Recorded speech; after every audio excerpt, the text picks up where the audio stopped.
Assalamualaikum warahmatullahi wabarakatuh. Selamat berjumpa kembali bersama Bu Iva anak-anak dalam mata pelajaran Ilmu Pengetahuan Sosial. Apa kabarnya kalian semua? Semoga selalu dalam kondisi sehat walafiat. Amin. Tetap semangat anak-anak ya, belajar di rumah dalam kondisi seperti ini. Bu Iva akan selalu menemani kalian belajar ilmu-ilmu sosial dengan lebih menyenangkan. Oke anak-anak, di pertemuan kedua kali ini, Bu Iva akan mengulas terlebih dahulu tentang tugas kalian yang pertama. Kenapa kemarin Bu Iva memberi tugas kalian seperti itu? Tentunya itu terkait dengan materi kita anak-anak di bab yang pertama tentang interaksi keuangan dalam kehidupan di negara-negara ASEAN. Dalam bab pertama ini nanti kamu akan mempelajari tentang letak geografis, bisa mengenal negara-negara ASEAN. Kemudian interaksi antar negara-negara ASEAN, faktor pendorong dan penghambatnya, serta bentuk kerjasamanya.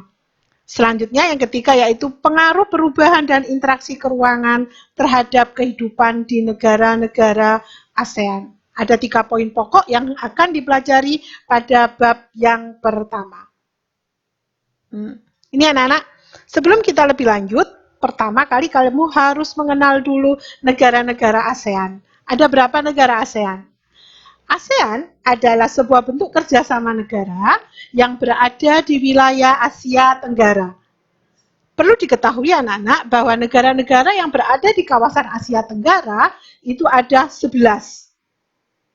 Bu Iva sebutkan secara acak berdasarkan gambar yang kalian lihat, ada Myanmar, Thailand, Kamboja, Singapura, Indonesia, Malaysia, Vietnam, Laos, Filipina, Brunei Darussalam, serta Timor Leste. Jadi ada 11 anak-anak negara yang berada di kawasan Asia Tenggara. Timor Leste adalah negara yang terakhir kali masuk ke wilayah ASEAN, ke wilayah Asia Tenggara. Timor Leste ini dulunya bernama Timor Timur. Dia dulu masuk wilayah Indonesia. Kemudian tahun 1999, Timor Timur melepaskan diri dari wilayah Indonesia, berganti nama menjadi Timor Leste. Pada tahun 2011, Timor Leste ini sudah mengajukan untuk menjadi anggota negara ASEAN. Tetapi sampai saat ini belum disahkan. Walaupun demikian, Timor Timur anak-anak tetap mengikuti hampir semua kegiatan yang dilakukan oleh negara-negara di kawasan ASEAN. Atau kegiatan-kegiatan dalam bidang ekonomi, politik, sosial, ekonomi, budaya tetap mengikuti. Di antaranya pada SEA Games itu juga ikut untuk Timor Leste. Ya, jadi jawabannya itu anak-anak ya. Selanjutnya kalau negara yang berbentuk kepulauan, Bu Iva bagaimana? Yang kepulauan itu ada Filipina, Indonesia pastinya anak-anak ya, dengan 13.000 pulaunya, dan Malaysia. Malaysia ini karena dia ada di Semenanjung Malaka wilayahnya, ada juga yang berada di Pulau Kalimantan. Jadi dia termasuk negara kepulauan juga. Negara yang wilayahnya kecil, dan Singapura pasti anak-anak di sini ya, Singapura wilayahnya sangat kecil sekali. Dan yang wilayah terluas yaitu Indonesia. Negara yang tidak memiliki wilayah laut, itu adalah Laos. Ini anak-anak Laos. Negara yang tidak memiliki wilayah laut. Ini adalah jawaban dari pertanyaan kayak Bu Iva yang pertama kemarin. Sudah paham anak-anak ya? Oke, bisa dilanjut ya. Selanjutnya anak-anak, selain kalian bisa mengenal masing-masing negara, tentunya apa sih yang melatar belakangi negara-negara tersebut melakukan interaksi atau melakukan hubungan atau melakukan kerjasama. Ada faktor pendorong, ada juga faktor penghambat. Faktor pendorongnya yang pertama adalah karena kesamaan dan perbedaan sumber daya alam, serta ada kesamaan dan perbedaan kondisi geografis. Bu Iva punya ilustrasi demikian. Ini adalah contoh interaksi negara karena kesamaan sumber daya alam. Misalnya Thailand, Indonesia, dan Myanmar sama-sama sebagai negara penghasil beras. Ketiga negara ini melakukan kerjasama dalam mulai dari cara pembibitan barangkali, pengolahan, sampai kegiatan ekspor impornya. Kemudian ilustrasi yang kedua adalah contoh interaksi negara karena perbedaan sumber daya alam. Misalnya, negara Malaysia penghasil timah, Singapura penghasil barang industri. Nah, keduanya kemudian saling bekerja sama, saling berinteraksi. Malaysia mengekspor hasil timahnya ke Singapura, dan Singapura mengekspor barang hasil industrinya ke Malaysia. Terjadilah interaksi atau kerjasama. Ini yang melatar belakangi anak-anak ya. Selanjutnya, faktor penghambat. Apa yang menghambat negara-negara tersebut melakukan interaksi? Yang pertama adalah karena perbedaan ideologi. Tentunya anak dari ke-11 negara tersebut memiliki ideologi yang beragam.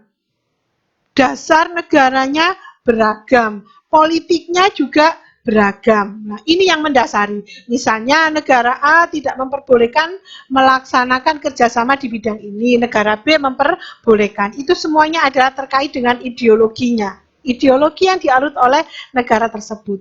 Kemudian adanya konflik dan peperangan, seperti yang ada di Kamboja, anak-anak ya, itu banyak konflik dan peperangan. Itu menghambat terjadinya kerjasama.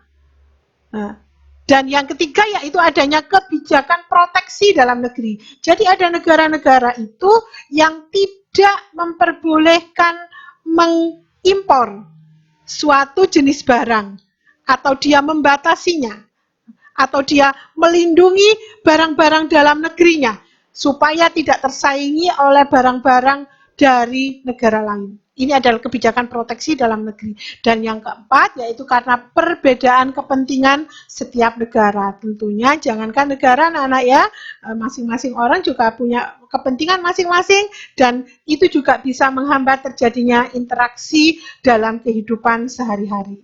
Ya, ini anak-anak faktor penghambat. Selanjutnya, bentuk kerjasama antar negara ASEAN. Yang pertama adalah bidang ekonomi. Ada MEA, Masyarakat Ekonomi ASEAN, atau bahasa internasionalnya AEC, Asian Economic Community. Ini adalah kerjasama di bidang ekonomi yang sekarang. Jadi MEA itu adalah kerjasama antar negara-negara ASEAN tentang pembebasan pajak. Ini nanti akan kita bahas di materi berikutnya anak-anak ya, secara gamblang.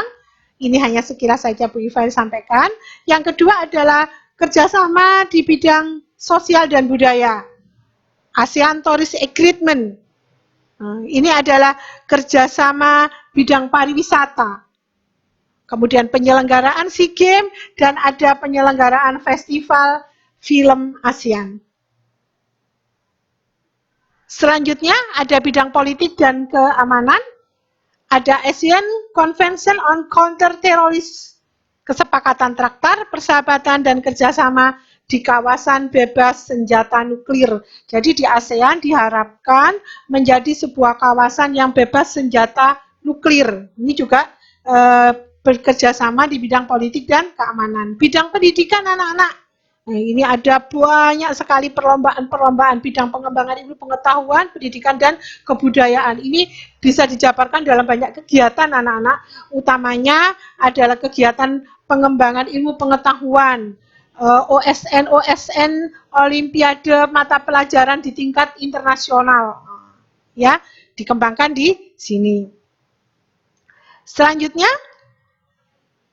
pengaruh perubahan dan interaksi keuangan terhadap kehidupan di negara-negara ASEAN. Yang pertama karena faktor alam. Nah, ini anak-anak adanya perubahan iklim, berdapat produktivitas hasil pertanian, bencana alam menyebabkan negara-negara saling membantu dan melaksanakan kerjasama. Pastinya anak-anak ya. Selanjutnya yaitu karena pengembangan ilmu, pengetahuan, dan teknologi. Seperti sekarang ini dengan berkembangnya iptek, maka mendorong negara-negara kita ini sekarang gencar melaksanakan interaksi. Negara yang memiliki sumber daya manusia yang tinggi akan mengekspor ke negara-negara dengan kualitas sumber daya yang kurang atau yang rendah. Selanjutnya, kemudian yang ketiga, karena perubahan kehidupan ekonomi, adanya AFTA, anak-anak ya, ini pasar global, sehingga dengan adanya AFTA, ASEAN Free Trade Area, jadi ini kawasan perdagangan di kawasan Asia Tenggara yang bebas pajak. Ini meningkatkan daya saing karena harga-harga barang yang masuk ke dalam suatu negara itu sudah bebas pajak. Jadi barang yang diimpor dari luar negeri akan bersaing dengan produk-produk yang ada di dalam negeri. Contohnya sekarang misalnya alat-alat kosmetik yang produksi dari Indonesia bersaing dengan barang-barang produksi dari Malaysia misalnya begitu. Itu karena adanya AFTA, ASEAN Free Trade Area. Nah, sudah selesai anak-anak? Nah, ini adalah materi kita yang kedua. Dipelajari baik-baik, disimak baik-baik, dan nanti Bu Iva harapkan kalian bisa memahami intisari dari interaksi antar negara-negara di kawasan Asia Tenggara. Sampai ketemu lagi anak-anak di materi yang kedua. Tetap jaga kesehatan, stay at home. Assalamualaikum warahmatullahi wabarakatuh.